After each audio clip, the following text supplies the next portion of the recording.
Imagine one day waking up and all of a sudden feeling like you have to go home. You don't know why, you don't know how, you don't even know when, but you do know where. You can't quite explain it, nor do you understand it, but something inside you is calling to you, and you know you just have to go. While you're on your journey, you don't have a GPS, and to make things even more challenging, you're in the middle of the Pacific Ocean with unimaginable obstacles between you and the place that you were born. Fortunately for us humans, we don't have to undergo this. However, what I did just explain is the life cycle of a Pacific salmon and their instinctual migration pattern.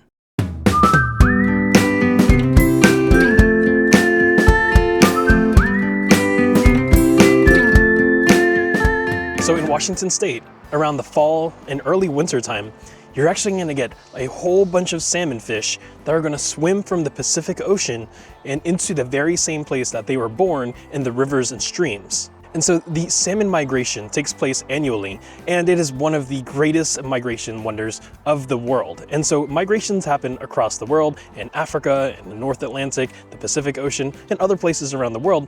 But in the United States, I personally believe that the salmon migration here in the Pacific Northwest is probably the most pronounced migration that's recorded. What's up everybody, welcome back to my channel, or welcome if you're new. Today's episode of Know Before You Go is not going to be exactly about something you need to know before you go and do something, but more so along the lines of an educational episode. The topic of today's video is going to be about the Pacific salmon and their annual migration to restore life as well as give life. So before we actually start talking about the salmon and their migration, I want to talk about you. I want to thank you for paying attention to my videos, clicking on my thumbnails and all that stuff. It takes a lot of time to generate these videos. So for those of you who click on these videos and then actually watch them, my heart goes out to you because there are so many other YouTubers that you could be watching, but you decided to take a few minutes out of your valuable time and your valuable day to watch me talk. So again, thank you so much for all of your support, and I appreciate everything that you've done for me. Okay, so let's define the word migration. And in order to do that, I'm going to be using the Google AI platform called Google Gemini in order for her to give us her definition of what migration is. Can you give me a quick definition of the word migration? Sure, migration is when animals travel from one place to another, usually because of the seasons or to find food. Some animals migrate really long distances, like birds flying south for the winter, while others might just move to a different part of their habitat. What about the salmon migration?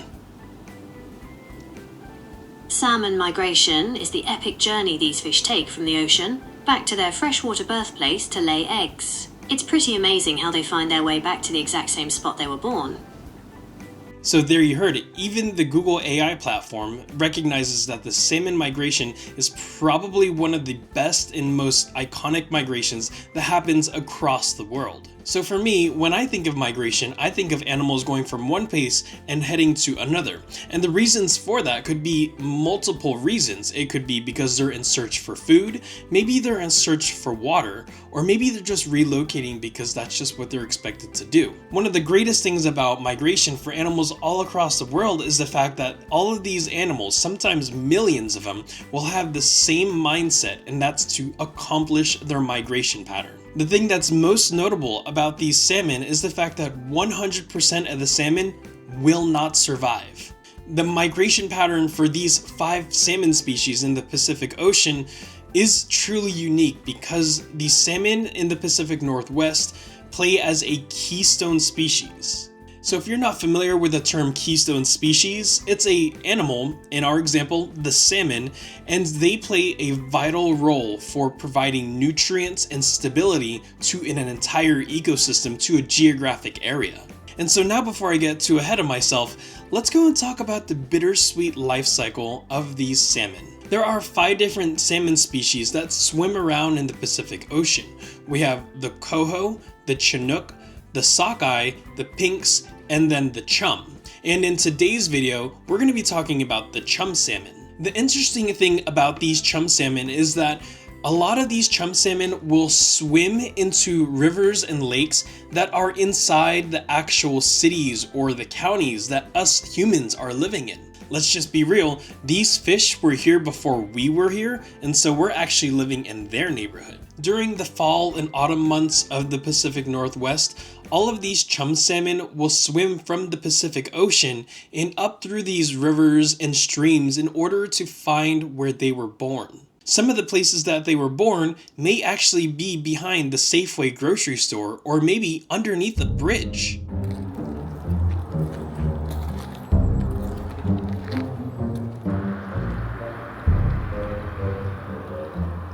One of the coolest things that you're going to find about these salmon runs here is going to be the fact that these creeks and rivers, they actually run through the neighborhoods.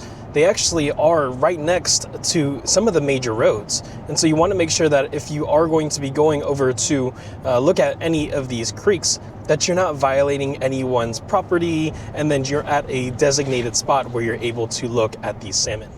I'm underneath this bridge, and it's quite spectacular because of the fact that under this bridge is where the salmon are migrating. So I'm going to turn the camera around and just kind of give you a greater example of what I'm looking at.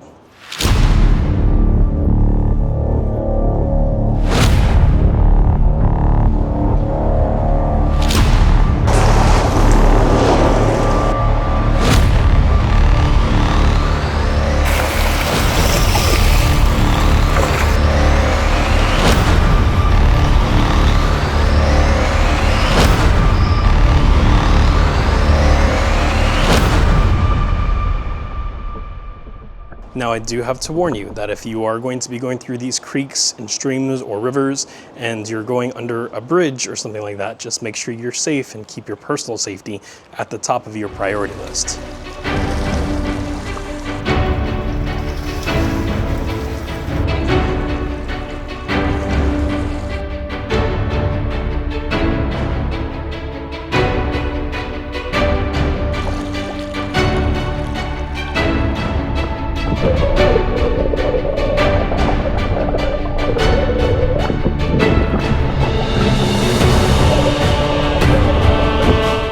So it's widely known that most fish hatch out of their egg sac, very much like how a chicken would hatch. However, the salmon are going to hatch out of their egg sacs inside of the water. And so when they're first born, the title that the salmon automatically inherit is going to be called alevine. That's A-L-E-V-I-N. The salmon stay in this alevine form for a good amount of time, and that's because they're so tiny. They're almost only a few millimeters, maybe a few inches long, and they're easy picking for other predators that are in the general area. So these alevine salmon will typically hide in safe locations until they get a little bit bigger. As they continue to grow and as they continue to get older, the salmon will start to leave the safe haven of where they were born, and they are going to have a calling to get to the saltwater oceans. And just like many other creatures in the world, the salmon's body will start to change as they get older. And once they get older, that's going to be the salmon that we're more familiar with seeing. So as the alevine salmon start to migrate out of their safe haven nesting areas, they start to go under their first metamorphosis. Now, I want to fully state that the metamorphosis for a salmon from a alevine to their next stage, a fry, is not quite like the metamorphosis that we would see in like a caterpillar to a butterfly, but the salmon are going to get a little bit older, and as they get older, their bodies are going to start adapting and displaying their iconic salmon features. So the next stage in the salmon life cycle is going to be the fry stage, and this is going to be where they're still small fish, but they're just a little bit bigger than when they were alevines. And so these fry salmon are going to be able to live in bigger bodies of water, not quite in the ocean yet, but not quite in their nesting estuaries either. When the salmon are in their fry stage of their life cycle, they're actually going to be able to grow a little bit, become a little bit more confident, and then once that time comes again, they're going to be making their way out to the Pacific Ocean. they're then going to undergo another metamorphosis, and this metamorphosis is going to have them adopt more of their iconic features like their size, their scales, their colors. And at that point, once the salmon hits that salt water, they undergo what they call as smoltification. And so think of the smoltification salmon or smolt salmon to be like the new freshman kids on the block in high school. They had just left middle school, they're entering high school where all the big kids are playing. And when I mean big kids, I mean the big salmon in the Pacific Ocean that haven't migrated yet. And so once the smolt salmon make it to the Pacific Ocean, they're going to sync up with the other schools of fish, and that's where the salmon are going to spend the next 5 to 7 years. During that 5 to 7 time span, the salmon are going to grow, they're going to eat, they're going to do everything but reproduce, because reproduction happens only where they were born. And that's where this whole migration started. It's important to know that not every single salmon species of the 5 salmon species will migrate and respawn on an annual basis. However, you can bet your bottom dollar that the chum salmon will be an annual migration.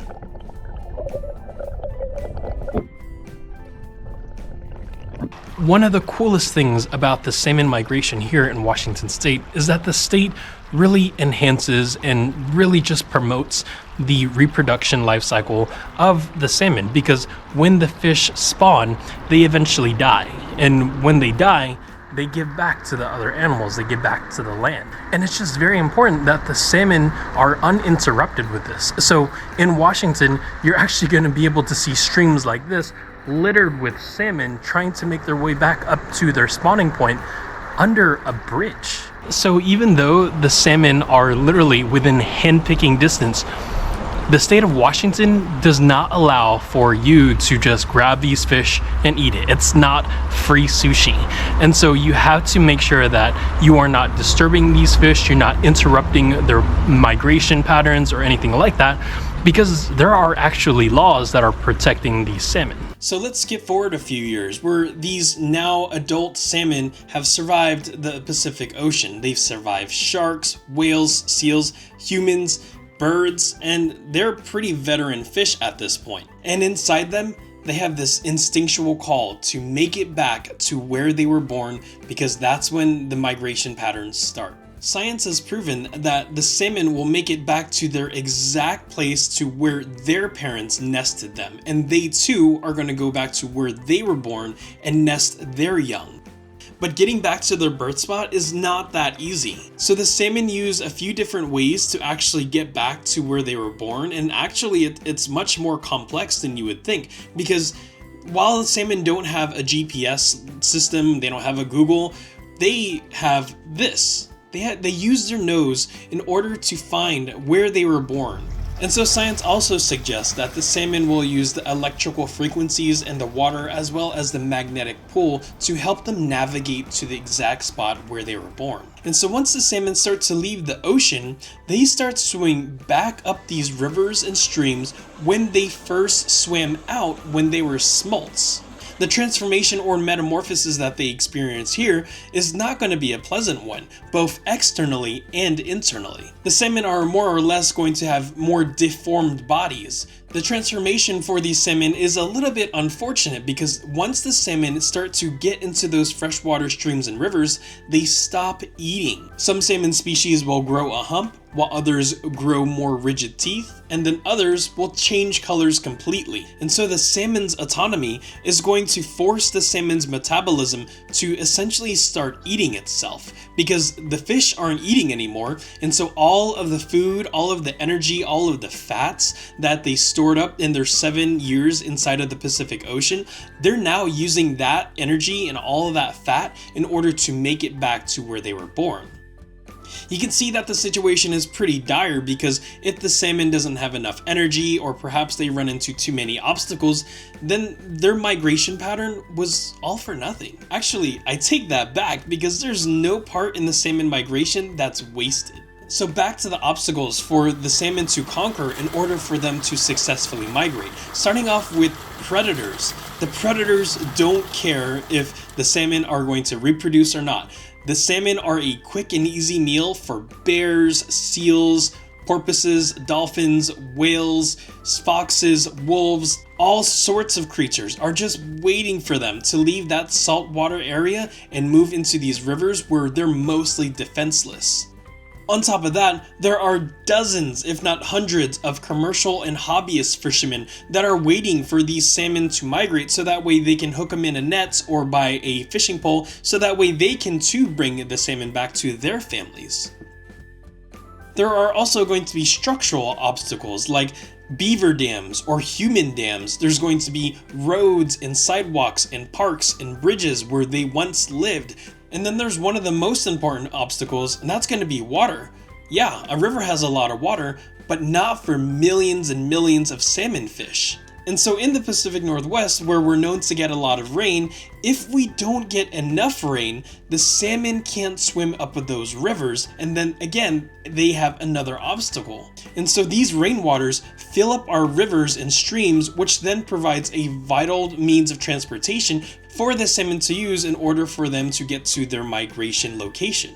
And let's just be real, a lot of the locations and where the salmon were initially born is not going to be the same because maybe there was a parking lot put up there, or maybe there's a park there now. And so the salmon have to contend with that as well. And so when you think of the grand magnitude of things for the salmon to just reproduce, this is the epitome of the word perseverance.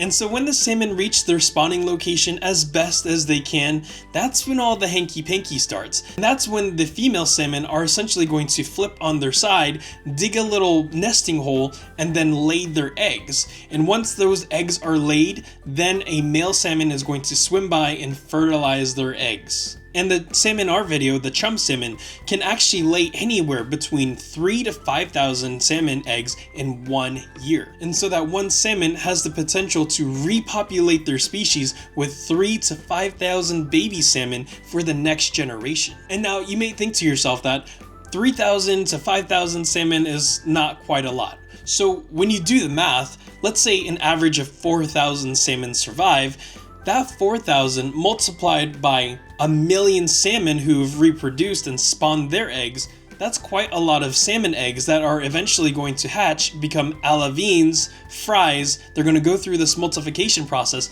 and then go back into the ocean. And so once the female salmon lay their eggs and then the male salmon fertilize them, the unfortunate truth is the fact that all of these salmon will die. 100% of them will not survive. And that's why the salmon species migration is more unique than other migrations around the world, is because none of these salmon are ever going to make it back to the Pacific Ocean. Because once they lay their eggs, their circle of life is done. And so like I mentioned earlier, it's a bittersweet migration. And so it's not all doom and gloom, because when these salmon die, their bodies are still filled with some type of nutrients. Their bodies, as it decomposes, are going to float down the rivers, they're going to land on some of the shore, and they're actually going to bring their nutrients back to the land. Their bodies are actually going to feed other animals, and their bodies are going to decompose, and that decomposition is going to go into the soils and the rivers, which makes for a natural, rich environment for the Pacific Northwest. And I do want to state that your nose is actually going to tell you when the salmon have already started to die off, because you will smell it. And so even though the odor from the decomposition isn't quite pleasant, the decomposition is actually a sign of life, because in order for that decomposition to have happened, those salmon gave their life. They gave the ultimate sacrifice to lay down their eggs or fertilize their eggs so that way their DNA, their species can continue. Alright everybody, I hope that you enjoyed this video and hopefully you learned a little bit more about the salmon migration here in the Pacific Northwest. While this is not my typical know before you go video, it was a little bit more educational and somewhat like a mini documentary. So I enjoyed it, I love the salmon. If you're ever in the Pacific Northwest and it's in the autumn time or maybe early December time, you should definitely Google the salmon migration, and so that way you can experience the spectacle that is the Great Pacific Salmon Migration. I'll see you in the next one.